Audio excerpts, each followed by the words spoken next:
Assalamualaikum warahmatullahi wabarakatuh. Paano ba natin malalaman kung tayo ay mabuting tao at masamang tao?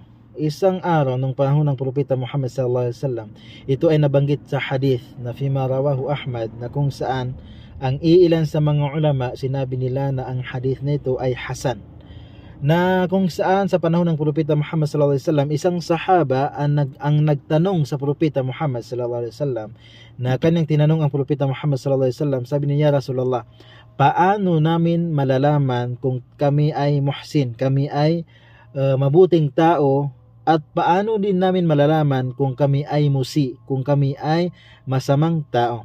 So ang sinagot ng Propeta Muhammad sallallahu alaihi wasallam, sabi niya, kapag kayo ay pinuri ng inyong mga kapitbahay dahil sa inyong kabutihan, dahil sa inyong magandang asal, katotohanan na kayo ay muhsin, kayo ay mabuting tao.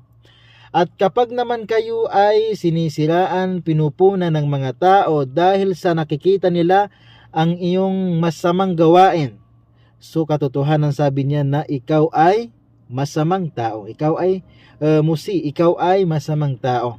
So sabi nga nila, sabi ng mga matatanda sa amin sa lingwaheng Ilanon, sabi nila, o kabayang ka sa makilalang ka ang kauto ay sataw na ipangingisi kasi sang kauto mga silingan yan ka, ketendu ka din udin na kekilalang ka o antaas kanyan.